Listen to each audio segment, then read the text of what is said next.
నమస్తే ఫ్రెండ్స్, నేను మీ Sravani Harsha. Welcome back to our channel. ఇవాళ మన కథ ప్రవాహం. రచించిన వారు అత్తలూరి విజయలక్ష్మి గారు. కథని చివరి వరకు వినండి. నచ్చితే కనుక ఖచ్చితంగా ఒక్క లైక్ చేయండి. ఈ కథ పైన మీ విలువైన స్పందనని కామెంట్ రూపంలో మాకు తెలియజేయండి. కొత్తవారు ఎవరైనా చూస్తున్నట్లయితే మన ఛానల్ని సబ్స్క్రైబ్ చేసుకోండి. గోవిందయ్య గారిని ఆయన కోడలు ఇంట్లో నుంచి తరిమేసిందటరా. వృద్ధాశ్రమంలో చేర్పించారట. కొడుకు అనిల్కి కాఫీ కప్పు అందిస్తూ చెప్పింది సరస్వతి. ఎవరు? మన గోవిందరావు గారినా? అరే పాపం, ఎందుకలా అడిగాడు అనిల్ కాఫీ సిప్ చేస్తూ. సరస్వతి నిట్టూర్చింది. కోడలు పెద్ద ఉద్యోగస్తురాలు కదా, ఇంటికి పెద్ద పెద్ద వాళ్ళు వస్తుంటారు. ఆయనకి కాలక్షేపం కాదట. ఆయనకి సేవలు చేసే టైం ఆవిడకి లేదట. ఆవిడ భర్త బిజీగా ఉంటారు కాబట్టి ఆయనకి బోర్ కొడుతుందట. అందుకని అదేదో ఆశ్రమంలో 3 లక్షలు పెట్టి ఒక గది కొనుక్కుంటే సౌకర్యంగా ఉంటుందట. నెలకి 3,000 కడితే ఉదయం కాఫీ దగ్గర నుంచి అన్ని టైం ప్రకారం జరుగుతూ ఉంటాయి. వారానికోసారి డాక్టర్స్ కూడా వచ్చి చూస్తూ ఉంటారు. ఆయనకి కాలక్షేపంగా చాలా మంది ఉంటారు. అక్కడే సుఖంగా ఉంటారు అని చేర్పించారట. పండగలకి తీసుకొస్తాం, మీకు అక్కడే బాగుంటుంది అందిట కోడలు. మధ్యాహ్నం గోవిందయ్య గారు వచ్చి చెప్పారు. ఓ, వెళ్లే ముందు వచ్చి చెప్పి వెళ్ళారా అన్నాడు అనిల్. ఇన్నేళ్ల స్నేహం కదరా మన కుటుంబంతో, చెప్పకుండా ఎలా? పాపం కన్నీళ్లు పెట్టుకున్నారు. బాధగా అంది సరస్వతి. గోవిందరావు, శ్రీహరిరావు డిగ్రీ దగ్గర నుంచి క్లాస్మేట్స్, ప్రాణ స్నేహితులు. డిగ్రీ అవగానే ఇద్దరు బ్యాంక్ ఎగ్జామ్స్ రాయడం, ఇద్దరికి ఒకేసారి ఒకే బ్యాంకులో పోస్టింగ్ రావడం జరిగి వాళ్ళ స్నేహం మరింత బలపడింది. వాళ్ళ పెళ్లిళ్ళయ్యాక సరస్వతి, రమ కూడా మంచి స్నేహితులు అవడంతో ఆ బంధం శాశ్వతమయ్యింది. అదృష్టవశాత్తు ఇద్దరూ కూడా పక్క పక్కనే ఇళ్లు కొనుక్కున్నారు. పిల్లలను కూడా ఇద్దరూ ఒకే చదువులు చదివించారు. అలా వాళ్ళ ప్రయాణం ఒకే బాటలో సుఖంగా ప్రశాంతంగా సాగుతూ వచ్చింది. గోవిందరావుకి ఒక కూతురు, ఒక కొడుకు. ఇద్దరూ సాఫ్ట్వేర్ ఇంజనీర్లే. అమ్మాయి భర్తతో కలిసి అమెరికా వెళ్ళింది. కొడుకు హైటెక్ సిటీలో సాఫ్ట్వేర్ ఇంజనీరు. కోడలు నేషనల్ ఇన్స్టిట్యూట్ ఆఫ్ న్యూట్రిషన్ లో రీసెర్చ్ స్కాలరు. శ్రీహరి, సరస్వతి దంపతులకి ఒక్కడే కొడుకు అనిల్. డెల్ కంపెనీలో పనిచేస్తున్నాడు. అతని భార్య సెక్రటేరియట్ లో క్లర్క్ గా చేస్తోంది. శ్రీహరి, గోవిందరావు ఒకేసారి రిటైర్ అయ్యారు. కాకపోతే శ్రీహరిరావు రిటైర్ అయిన 6 నెలలకే చనిపోయాడు. ఆయన పోయిన ఏడాదికి అప్పటికే అనారోగ్యంతో ఉన్న గోవిందరావు గారి భార్య రమగారు చనిపోయింది. అప్పటి వరకు కలిసి సాగుతున్న వాళ్ళ ప్రయాణంలో ఆటంకం ఏర్పడింది. అటు గోవిందరావు, ఇటు సరస్వతి కొడుకుల సంరక్షణలోకి వెళ్లారు. అయితే కొడుకులకి ఆ 2 కుటుంబాల మధ్య ఉన్న అనుబంధం, ఆత్మీయత తెలిసిన కోడళ్ళకి తెలియాల్సిన అవసరం లేదు. కాబట్టి గోవిందరావు జీవితంలో అనుకోని విషాదం చోటు చేసుకుంది. కోడలు అడుగు పెడుతూనే ఆయన ఆ ఇంట్లో ఉండడం గురించి చర్చ మొదలుపెట్టింది. మనిద్దరం ఆఫీసులకు వెళ్ళిపోతాం, పొద్దున వెళ్ళి రాత్రి వస్తాం, అందాక ఆయన ఒక్కరూ ఇంట్లో ఉంటారు. ఆయనకి ఏదన్నా అవసరమైతే ఎవరు చూస్తారు? మంచి ఓల్డేజ్ హోమ్ ఉంది, చేర్పిద్దాం. ఆయనకి బోలెడు కాలక్షేపం, మంచి సర్వీసెస్ ఉంటాయి, ఆయన హాయిగా ఉండొచ్చు అంటూ పోరింది. సందేహించిన భర్తని బలవంతంగా ఒప్పించి ఇప్పుడు సాధించింది అని చెప్పాడు ఆయన. వెళుతూ వెళుతూ ఆయన ఆవేదన సరస్వతితో పంచుకుని వెళ్ళాడు. ఇంతకాలంగా తన జీవితంలాగే ఆయన జీవితం కూడా కొడుకు కోడల దగ్గర ప్రశాంతంగా సాగిపోతోందనుకున్న సరస్వతికి ఆయన చెప్పిన విషయం విన్నాక పెద్ద పెద్ద కొండ చర్యలు తల మీద పడుతున్నట్టుగా అనిపించింది. కళ్ళల్లో నీళ్లతో సెలవు తీసుకున్న గోవిందరావు అలా వెళుతూ ఉంటే మనసంతా కలిచినట్టయింది. మధ్యాహ్నం నుంచి తను ఒక్కతే మోస్తున్న ఆ భారం కొడుకుతో చెప్పాక కొంత భారం గుండెల మీద నుంచి దిగినట్టయింది. ఆయన వెళ్ళిపోయిన వారానికే ఆ ఇల్లు అమ్మకానికి పెట్టి వేరే ఫ్లాట్కి వెళ్ళిపోయారు ఆయన కొడుకు, కోడలు. వెళ్లే ముందు కనీసం తనకి మాట మాత్రం కూడా చెప్పకపోవడం మరింత బాధ కలిగించింది సరస్వతికి. ఎంత స్వార్థం వీళ్లల్లో అనుకుంది. దేవుడా, నేను అదృష్టవంతురాల్ని. నా కొడుకు సంస్కారవంతుడు, కోడలు కూడా మంచిది. ఈ జీవితం ఇలాగే సాగిపోని అనుకుంది. నెల రోజుల తరువాత గోవిందయ్య సరస్వతిని కలిసి వెళ్ళడానికి వచ్చాడు. ఇల్లు అమ్మకానికి పెట్టారేంటన్నయ్యా అడిగింది సరస్వతి. అమ్మేసి ఇంకా కొంత డబ్బు పెట్టి పెద్ద ఇల్లు కొంటారట. ఆ అమ్మాయి పేరు మీద ఎక్కడో పెద్ద స్థలం ఉందట అన్నాడు. సరస్వతి నిట్టూర్చింది. జీవితం అంటే ఇంతే అన్నయ్య గారు, అదొక ప్రవాహం. అందుకే జీవితాన్ని కవులు నదితో పోల్చారు. నది ప్రవహిస్తూనే ఉంటుంది. ఫలానా చోట ఆగిపోతే బాగుండు అనుకుంటాం, కానీ అది ఆగదు. చివరిదాకా ఈ ప్రవాహంతో మనం ఎదురీదుతూనే ఉండాలి అంది వేదాంత ధోరణిలో. అంతేలే, ఏమిటో ఆ హౌస్ ఫర్ సేల్ అన్న బోర్డు చూడగానే నేను, నా భార్య ఆ ఇంటి కోసం పడిన శ్రమ, చేసిన త్యాగాలు గుర్తుకొచ్చాయి. పిచ్చిది, ముందు అప్పు తీరనివ్వండి అంటూ పసుపు తాడుతో గడిపింది 10 ఏళ్ళు. ఆయన స్వరం గద్గదికం అయ్యింది. ఇంతకీ అక్కడ ఎలా ఉంది అన్నయ్య గారు? మాట మార్చింది సరస్వతి. చాలా బాగుంది సరస్వతమ్మా. మనం వృద్ధాశ్రమం అంటే అనవసరంగా భయపడతాం. అసలు ఇంట్లో కన్నా అక్కడే బాగుంది. అన్నీ ఒక పద్ధతి ప్రకారం జరుగుతాయి. మన ఆలోచనలు, భావాలు పంచుకోవడానికి, మాటామంతి చెప్పుకోవడానికి మనుషులు తోడు ఉంటారు. ఉదయం 5ంటికే లేచి అందరం వాకింగ్ చేస్తాం. ఊరికి దూరంగా ఉంది కాబట్టి చుట్టూ పచ్చటి చేలు, కాలుష్యం లేదు. ఉదయం నడక ఎంతో ఉత్సాహం ఇస్తుంది. గంటసేపు సరదాగా కబుర్లు చెప్పుకుంటూ నడిచొచ్చి స్నానం చేసి కాసేపు మెడిటేషన్ చేసుకుంటాం. 6:30కి కప్పు టీ ఇస్తారు. 8:30కి బ్రేక్ఫాస్టు, పళ్ళరసం. మధ్యాహ్నం 1 గంటకి భోజనం. సాయంత్రం టీ, స్నాక్స్. రాత్రి 8కి 2 పుల్కాలు, కొన్ని దోస ముక్కలు, గ్లాస్ మజ్జిగ. ఆ తర్వాత ఎవరి ఓపికను బట్టి వాళ్ళు కబుర్లు చెప్పుకొని పడుకుంటారు. వారానికి ఒక్కసారి డాక్టర్ వచ్చి చెకప్ చేస్తాడు. మా కోడలు చేసింది మంచి పనే అనిపిస్తోంది. కాకపోతే పిల్లలు దగ్గర లేరన్న దుఃఖం మాత్రం ఉంటుంది. వారానికి ఒకసారి కొడుకు, కోడలు ఇద్దరూ వచ్చి పలకరిస్తారు. వస్తూ వస్తూ పండ్లు అవి పట్టుకొస్తారు. ఏమన్నా కావాలా అని అడుగుతారు. డాక్టర్ వచ్చారా, చూశారా, ఏమన్నారు, మందులేమన్నా కావాలా అని అడుగుతారు. దసరాకి తీసుకువెళతాం అన్నారు. అవునా అన్నట్టు చూసింది సరస్వతి. మొత్తానికి ఇంటికన్నా గుడి పదిలం అంటారు అని నవ్వింది సరస్వతి. అంతేగా, గుడిలాగే ప్రశాంతంగా ఉంది అన్నాడు నవ్వి గోవిందరావు. మీరింతగా చెప్తుంటే నాకు కూడా రావాలనిపిస్తోంది అంది. అయ్యో ఎందుకు తల్లి, నీ కొడుకు బంగారు తండ్రి, కోడలు సాత్వికురాలు, నిన్ను పువ్వుల్లో పెట్టి చూసుకుంటున్నారు. ఆశ్రమం ఎంత సుఖంగా ఉన్నా పిల్లల చల్లని నీడలో ఉండడం అదృష్టం. ఆ అదృష్టం దూరం చేసుకోకు అన్నాడు ఆయన. సరస్వతి నవ్వేసి అన్నంత మాత్రాన అవుతుందా అంది. తిరిగి మీరు చెప్పినట్టు వాళ్ళిద్దరూ నిజంగా బంగారాలే అంది. ఆవిడ కళ్ళల్లో, మొహంలో వెలుగు చూసిన గోవిందరావుకి ఎక్కడో ఒక మూల కొద్దిగా ఈర్షగా అనిపించింది. ఎన్నేళ్లుగా అనుకూలవతి అయిన భార్య సాంగత్యంలో శ్రీహరి లాంటి మంచి స్నేహితుడి సాన్నిహిత్యం, బంధువులు, మిత్రులు, పిల్లలు అనే చల్లని తరుఛాయలో జీవించిన ఆయనకి ఇప్పుడు వృద్ధాశ్రమం ఎంత సౌకర్యంగా ఉన్నా జీవితంలో ఏదో కోల్పోయిన బాధ. ఆ బాధ గుండెల్లో సుడులు తిరుగుతోంది.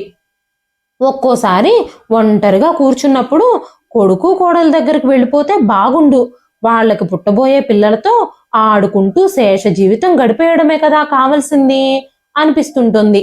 నిజంగా సరస్వతి అదృష్టవంతురాలు. ఒక్కడే కొడుకు, అయినా రాముడు లాంటివాడు. అతనికి తగ్గట్టే కోడలు సీతమ్మ లాంటిదే వచ్చింది. అత్తగారి మాటే వేదం. ఆవిడ ఏది చెప్పబోయినా, ఏది అడగబోయినా నాకేం తెలుస్తుంది అత్తయ్య, మీరు పెద్దవాళ్ళు, మీరెలా చెబితే అలాగే చేద్దాం అంటూ అన్నింటికీ ఆవిడ మీదే ఆధారపడి ఇంటి పెత్తనంలో అస్సలు కలగజేసుకోదు. సరస్వతి కూడా కోడల్ని కూతురులాగే చూసుకుంటుంది. అనిల్ కూడా బుద్ధిమంతుడు. భార్యని ఎంత ప్రేమిస్తాడో తల్లిని కూడా అంతగా గౌరవిస్తాడు. ఏంటి ఆలోచిస్తున్నారు అడిగింది సరస్వతి. ఏం లేదమ్మా నవ్వేశాడు. మరో అరగంట కూర్చుని సెలవు తీసుకుని వెళ్ళిపోయాడు గోవిందరావు. ఆయన వెళ్ళాక ఇంటి పనుల్లో పడిపోయింది సరస్వతి. సాయంత్రం అనిల్, స్వాతి వచ్చేసరికి రోజులాగానే ఇల్లంతా అద్దంలా సర్ది వంట పూర్తి చేసేసి స్నానం చేసి పరిశుభ్రమైన చీర కట్టుకొని టీవీ చూస్తూ కూర్చుంది. సరిగ్గా 6ంటికి గేట్లోకి వచ్చింది మోటార్ సైకిల్. కొడుకు కోడలు దిగి చిరునవ్వుతో లోపలికొచ్చారు. వచ్చారా అంటూ లేచి మంచినీళ్ళు తెచ్చింది సరస్వతి.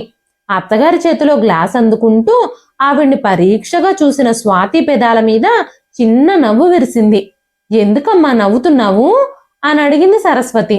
ఏం లేదత్తయ్యా, 60 ఏళ్ల వయసులో కూడా మీరు చలాకీగా ఇంటెడు పని చేయడం కాక ఎప్పుడూ నలగని చీర చెదరని జుట్టుతో చక్కగా ఉంటారు. మీ వయసు వచ్చేసరికి నేను కూర్చున్న చోటు నుంచి కదల్లేనేమో అనిపిస్తోంది అంది. అవును, ఎలా కదులుతావు? 2 రోజులు అన్నం పప్పు తినగానే 3ో రోజు మనకి పిజ్జా నూడిల్స్ తినాలనిపిస్తుంది. అమ్మ వాళ్ళ కాలంలో అవన్నీ లేవుగా, అందుకే వాళ్ళు ఆరోగ్యంగా ఉంటారు అన్నాడు అనిల్. సరస్వతి నవ్వుతూ తేలిగ్గా అంది. మీకు ఉన్నాయిగా యోగాలు జిమ్ములు, మీరు ఆరోగ్యంగానే ఉంటారు.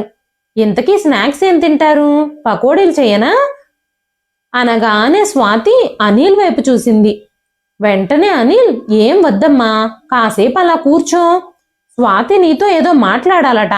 నేను అలా సెంటర్ వరకు వెళ్ళి మిరపకాయ బజ్జీలు తెస్తాను అంటూ లేచాడు. ఏంటమ్మా స్వాతి, చెప్పు అన్నారు సరస్వతి గారు. సరస్వతి స్వాతి పక్కనే కూర్చుంది. అది ఏం లేదత్తయ్యా, ఒక విషయంలో మీ సలహా కావాలి. పెద్దవారు మిమ్మల్ని అడగకుండా ఏ నిర్ణయం తీసుకోలేక అడుగుతున్నాను. చెప్పమ్మా, అంత మొహమాట పడతావేం, చెప్పు ఆప్యాయంగా అంది సరస్వతి. మా ఆఫీసులో ఇళ్ల స్థలాలు ఇస్తున్నారు, అది కూడా మంచి ప్రైమ్ ఏరియాలో. 250 గజాలు ఇస్తారట. ముందు 5 లక్షలు కట్టి బుక్ చేసుకోవాలి. తర్వాత మా శాలరీలో నెలకింత అని తీసుకుంటారు. అందరూ సరే అంటే ఇల్లు కూడా కట్టిస్తారట. నేను కూడా తీసుకోనా వద్దా అని ఆలోచిస్తున్నాను. ధైర్యం సరిపోవడం లేదు. మీరేమంటారు? ఎంతో మొహమాటంగా వినయంగా చెప్తున్న కోడలి వైపు ఆపేక్షగా చూసింది సరస్వతి. దీనికోసం ఎందుకమ్మా అంత ఆలోచన? స్థలం తప్పకుండా కొనుక్కో, ఎప్పటికైనా ఉండాలి. ఇకపోతే మనకి ఎలాగా ఈ ఇల్లుంది కాబట్టి ఇక ఇల్లు అవసరం లేదనుకుంటాను. మీ మామగారు కట్టించిన ఇల్లు మనకి బాగా కలిసొచ్చింది. స్థలం మాత్రం తీసి పెట్టుకో. డబ్బు 5 లక్షలు కట్టాలా? అవునత్తయ్య, లోన్ ఇస్తారు. ఎందుకమ్మా లోను? నా టర్మ్ డిపాజిట్ 4 రోజుల్లో మెచ్యూర్ అవుతుందని బ్యాంకు వాళ్ళు మెసేజ్ పంపారు కదా, అది రెన్యువల్ చేసే బదులు విత్డ్రా చేసి కట్టేద్దాం. అయ్యో, మీ డబ్బు ఎందుకత్తయ్యా? కంగారుగా అంది స్వాతి. నా డబ్బు మీ డబ్బు అంటూ వేరే ఉంటుందా? ఏదైనా మనదనుకో. ఇంకా ఈ విషయంలో ఏమీ ఆలోచించుకో. కాఫీ కలుపుతాను, నువ్వు కాస్త ఫ్రెష్ అయ్యిరా అంటూ కిచెన్ వైపు వెళుతున్న అత్తగారి వైపు చూస్తూ ఉండిపోయింది స్వాతి. అన్నట్టుగానే సరస్వతి టర్మ్ డిపాజిట్ 8 లక్షలు విత్డ్రాకి కాగితాల మీద సంతకాలు చేసి కొడుక్కిచ్చింది సరస్వతి. మరునాడు 5 లక్షలు చెక్కు కోడలికిచ్చి, నేను సంతకం చేశాను, నువ్వు అమౌంట్ రాసుకొని ఎవరి పేరు మీద ఇవ్వాలో రాసుకో అంది. థ్యాంక్స్ అత్తయ్య, మెరిసే కళ్ళతో కృతజ్ఞతలు తెలిపింది స్వాతి. మరో వారానికి డబ్బు కట్టేశానని రిసీట్ తీసుకొచ్చి చూపించింది. అబ్బో, ల్యాండ్ లార్డ్ అయ్యావన్నమాట అంటూ హాస్యమాడాడు అనిల్. నేనైతే మీరు కారా అంది స్వాతి. సరస్వతి కొడుకు కోడలి అన్యోన్యత సరదాగా చూస్తూ నవ్వుకుంది. ఆ రోజు అనిల్ ఒక ఆర్కిటెక్ట్ని తీసుకొచ్చి ఇల్లంతా చూపించాడు. అతను మొత్తం అన్ని గదులు ముందు వెనక పెరడు చూసి ఏదో చెప్పాడు.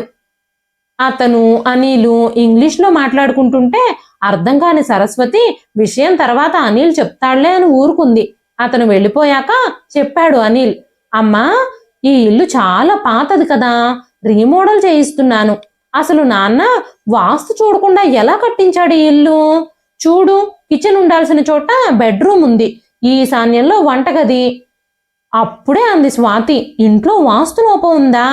అందుకే మన పెళ్ళయ్యి 2 ఏళ్లైనా పిల్లలు పుట్టలేదు అని. ఆవిడ ఆశ్చర్యంగా చూసింది. మనకి ఏం తక్కువయిందిరా, ఈ ఇల్లు కట్టి 25 ఏళ్ళయింది, బాగానే ఉన్నాంగా, పిల్లలకేం పుడతారు తొందర ఎందుకు? పెళ్ళే 2 ఏళ్లేగా అవుతుంది. కొంతకాలం సుఖపడండి. స్వాతి వస్తూ అంది. ఇప్పుడు వాస్తు లేకుండా కట్టిన ఇల్లుకి రీసేల్ వాల్యూ కూడా ఉండడం లేదత్తయ్య. 3 లక్షల్లో ఇల్లు కొత్తగా అందంగా అవుతుంది. 3 లక్షల? ఇప్పుడు అంత డబ్బు ఎక్కడి నుంచి వస్తుంది? తెల్లబోయి చూసింది సరస్వతి. నీ డిపాజిట్ 8 లక్షలు కదమ్మా. 5 స్వాతికి ఇచ్చావుగా. మిగతా డబ్బులో ఇల్లు అందంగా చేయిద్దాం. నీ బెడ్రూమ్కి ఏ కలర్ వేయించాలో చెప్పు. నీ కిచెన్ మార్చేస్తా. మాడ్యులర్ కిచెన్ చేయిస్తా. టాయిలెట్లో వెస్ట్రన్ సీట్ పెట్టిస్తా. ఇంకా ఏదో చెబుతున్న అనిల్ మాటలు వినలేదు సరస్వతి. ఎందుకో కొంచెం బాధ అనిపించింది. కానీ కాసేపట్లో అనిల్ కళ్ళ ముందు చూపిస్తున్న కలర్ఫుల్ ప్రపంచంలోకి వెళ్ళిపోయింది సరస్వతి. అన్నట్టే 2 నెలల్లో ఇల్లంతా కొత్తగా ఆధునికంగా మారిపోయింది. ఓపెన్ కిచెను, హాలు పెద్దగా అయ్యింది. ఇది వరకు సరస్వతి దంపతుల బెడ్రూమ్ ఆకారం మార్చుకుని అత్యంత ఆధునికంగా అనిల్ స్వాతిల బెడ్రూమ్ అయ్యింది. సరస్వతి బెడ్రూమ్ చిన్నగా అయ్యింది. ఫర్నిచర్ మొత్తం మారిపోయింది. సరస్వతికి డబుల్ కాటు ఇప్పుడు సింగిల్ కాట్ అయిపోయింది. మంచి మంచం, మెత్తటి పరుపు అయినా ఆవిడికి వీపంతా ఏదో గుచ్చుకుంటున్నట్టు బాధ. 2 నెలలు ఇల్లంతా ఇసుక, సిమెంటు, పనివాళ్ళు అటు ఇటు తిరగడం, వాళ్ళకి నీళ్లు, టీలు అందించడం విపరీతమైన పని అయిపోయింది సరస్వతికి. ఒక మంచి రోజు చూసుకొని, కొత్త ఇల్లు కదా, గృహప్రవేశం చేసుకుని మా ఫ్రెండ్స్ని పిలుస్తాం అంటూ గృహప్రవేశం ముహూర్తం పెట్టించాడు. భార్యాభర్తలిద్దరూ పీటల మీద కూర్చుని సత్యనారాయణ వ్రతం చేసుకుని గృహప్రవేశం చేసుకున్నారు. దాదాపు 200 మంది వచ్చారు. అందరూ వాళ్ళ ఫ్రెండ్సు. సరస్వతి బంధువులను కానీ స్నేహితులను కానీ పిలవలేదు. పిలవాలా అని కూడా అడగలేదు. క్యాటరింగ్ ఇచ్చి ఘనంగా భోజనాలు పెట్టాడు. మనం స్థలం కొన్న వేళ విశేషం చాలా మంచిదత్తయ్య. స్థలం పూర్తి వాస్తు ప్రకారం ఉంది. అందుకే ఇంతకాలం లేనిది ఇప్పుడు ఈయనకి ఇల్లు ఇలా చేయాలని అనిపించడం ఏమిటి? ఎలాంటి ఆటంకాలు లేకుండా ఇంత త్వరగా ఇల్లు పూర్తవ్వడం ఏమిటి? అంతా వాస్తు మహిమ అంది స్వాతి. అవునేమో అనుకుంది సరస్వతి. ఆ ఇంట్లో తిరుగుతుంటే పూర్వంలా ఈ ఇల్లు నాది అన్న భావన కలగడం లేదు. అంతా కొత్తగా, అలవాటు లేని చోటులా ఉంది. ఫర్నిచర్ రోజు తుడవడానికి, మార్బుల్ ఫ్లోర్ రోజు తడిగుడ్డ పెట్టి తుడవడానికి పని మనిషిని పెట్టారు. ఇది వరకులా సరస్వతికి ఎక్కడంటే అక్కడ కూర్చునే అవకాశం లేదు. సోఫాలోనే కూర్చోవాలి. ఎక్కడా నీళ్ల చుక్క పడకూడదు. ఎక్కడా చేతులు పెట్టకూడదు. పరాయి చోట ఉన్నట్టు ఇబ్బందిగా ఉంది. అయ్యో, గోడ మీద మరకెలా వచ్చింది? కాస్త చూసుకోవాలత్తయ్యా. అలా ఎక్కడ పడితే అక్కడ ముట్టుకోకండి అంది స్వాతి ఒకరోజు. మరో రోజు పక్కింటి రాజమ్మతో సోఫాలో కూర్చుని మాట్లాడుతూ ఉంటే మొహం ముటముటలాడిస్తూ, సోఫాలు చాలా కాస్ట్లీ అత్తయ్య, మీరలాగా ఎవరిని పడితే వాళ్ళని కూర్చోబెట్టకండి అంది. సరస్వతికి అవమానంగా అనిపించింది. రాజమ్మ అంటరాని మనిషా? అదే కాలనీలో ఎప్పటినుంచో ఉంటోంది. కష్టానికి సుఖానికి నేనున్నాను అంటూ వస్తుంది. తప్పు కదా అలా అనడం. ఈ విద్యావేత్తలు తమని తాము అభ్యుదయవాదులు అనుకుంటారు. కానీ ఆర్థిక వ్యత్యాసాల ద్వారా అంటరానితనం ప్రోత్సహిస్తుంది వీళ్లే అనుకుంది సరస్వతి. ఆ రోజుల్లో అజ్ఞానం వల్లనో చాదస్తం వల్లనో పనివాళ్లను పాలెగాళ్లను అంటుకోకుండా దూరంగా ఉన్న మనసుల్లో వాళ్ళకి ఎంతో గొప్ప స్థానం ఇచ్చేవాళ్ళు. ఎంతో ఆత్మీయంగా ఇంటి విషయాలు చర్చించేవాళ్ళు. కానీ ఇప్పుడు పనివాళ్ళంటే వాళ్ళు ఎక్కడుండాలో అక్కడే ఉండాలి. చెప్పులు బయట విడవాలి, ఇంట్లోకి తెస్తారా అంటారు. ఇదేనా విద్య నేర్పిన సంస్కారం? ఇదేనా ఆధునికత, నాగరికత? క్రమంగా ఆ ఇల్లు పరాయి ఇల్లుగా, కొడుకు కోడలు పరాయి వాళ్ళుగా అనిపించసాగారు. ఇది వరకు ఇంటికి రాగానే కనీసం ఒక అరగంటైనా ముగ్గురు హాల్లో కూర్చుని కబుర్లు చెప్పుకునేవాళ్ళు. ఇప్పుడు వాళ్ళ ఎంతో విశాలంగా ఆధునికంగా చేసుకున్న బెడ్రూమ్లో ఇద్దరే కూర్చుని కబుర్లు చెప్పుకుంటున్నారు. అంతేకాదు ఈ మధ్య తరచూ ఫ్రెండ్స్ని పిలవడం, ఏవో పార్టీలు చేసుకోవడం ఎక్కువైంది. అలాంటప్పుడు ఆ ఇంట్లో సరస్వతి అనే ఒక మనిషి ఉందని, ఆవిడ ఆ ఇంటి యజమానురాలు అని గుర్తులేనట్టుగా వ్యవహరిస్తారు ఇద్దరు.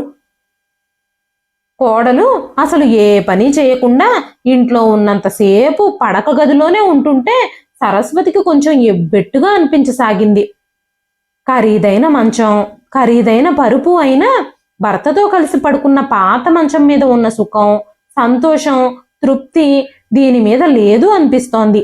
ప్రతి రాత్రి భర్తను తలుచుకొని మనసులోనే ఆయనకి నమస్కరించుకొని పడుకుంటే హాయిగా నిద్రపట్టేది.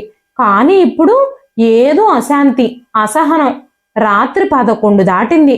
9:30 కల్లా నిద్రలోకి జారే సరస్వతికి అస్సలు నిద్ర పట్టడం లేదు. ఎందుకో ఆ రోజు వేడి వేడి పాలు తాగితే కాస్త తొందరగా నిద్ర పడుతుందేమో, పాలు తాగి పడుకుందాం అనుకొని లేచి వంటగది వైపుకు వెళ్ళింది. ఆ నిశ్శబ్దంలో అలలు అలలుగా తేలొస్తోంది స్వాతి స్వరం.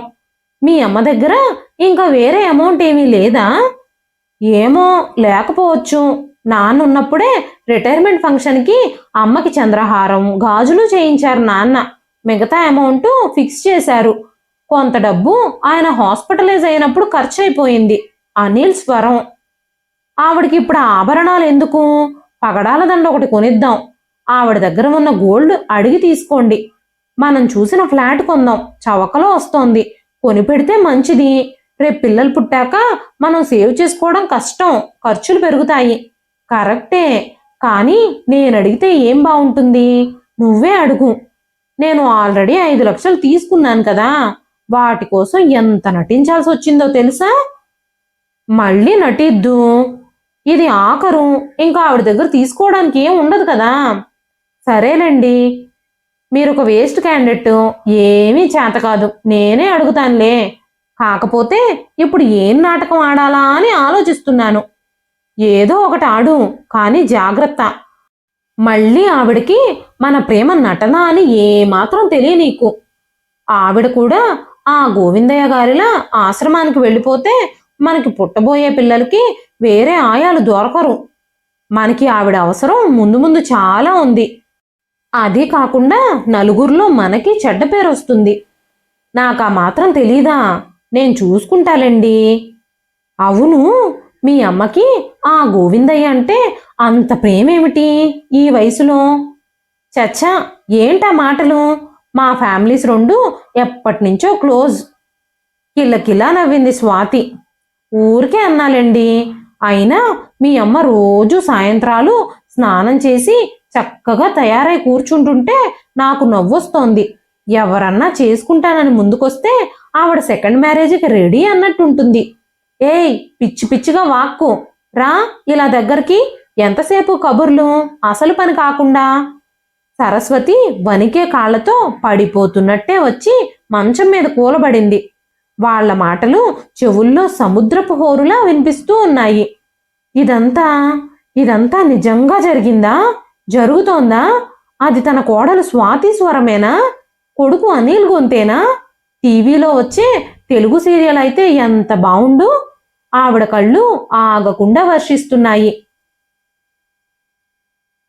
ఎవరు బంగారం? సమవయస్కుల తోడు, వాళ్లతో కాలక్షేపం, సమయానికి ఆహారం, డాక్టర్స్ పర్యవేక్షణ ఉంటుందని ఆయన్ని దగ్గరుండి జాగ్రత్తగా చూసుకునే సమయం, తీరిక తనకి లేవని మంచి ఖరీదైన వృద్ధాశ్రమంలో చేర్పించి పండక్కి పబ్బానికి ఇంటికి తీసుకొచ్చి ఆదరిస్తూ గౌరవిస్తున్న గోవిందయ్య కొడుకు కోడలా? లేదంటే ప్రేమ, గౌరవం అనే లేపనాలు పూసి తన దగ్గర ఉన్న డబ్బు, బంగారం కొట్టేసి తనని పుట్టబోయే పిల్లలకి ఆయాగా వాడుకోవాలని ప్లాన్ చేస్తున్న తన కోడలా? ఎవరు ఇంతకీ? ఎవరు బంగారం? అవును, తను ఆడది. తనని వృద్ధాశ్రమంలో చేర్పించరు, ఎందుకంటే చాకిరీ చేస్తుంది. వాళ్ళ పుట్టబోయే పిల్లలకి జీతం బత్తం లేని ఆయాగా ఉంటుంది. గుప్పెడు మెతుకులు పడేస్తే ఓ మూల పడుంటుంది. అందుకే తను వాళ్ళకి కావాలి. తనని వృద్ధాశ్రమంలో చేర్పిస్తే వాళ్ళకి అన్ని విధాలా నష్టం, పైగా నలుగురిలో చెడ్డ పేరు. ఎంత స్వార్థం! ఇలాంటి స్వార్థపరులకి చెడ్డ పేరెందుకు రాకూడదు? రావాలి. వాళ్ల నీడలో శేష జీవితం ప్రశాంతంగా గడిస్తే చాలు అనుకుని ఇక్కడే ఉండాలా? తన సమస్తం దోచుకొని తనని ఒక పని మనిషిలా వాడుకోవాలనుకుంటున్న క్రూరమైన వాళ్ల ఆలోచనని సమర్థించాలా? తెల్లవారి లేచి ఏమీ తెలియనట్టు, ఏమీ విననట్టు రోజులాగే వాళ్ళకి కాఫీ ఇవ్వాలా? ఎప్పటిలాగే ప్రేమగా ఆప్యాయంగా ఇవ్వగలదా? ఎంత అసహ్యంగా మాట్లాడింది స్వాతి. రెండో పెళ్లికి తను సిద్ధంగా ఉందా? ఆవిడకి ఆ క్షణం తన గుండె ఆగిపోతే బావుండు అనిపించింది. లేదు, ఇంత మాట విన్నాక కూడా ఇక్కడ ఉండడం తన వల్ల కాదు. కళ్ళు తుడుచుకుని లేచింది సరస్వతి.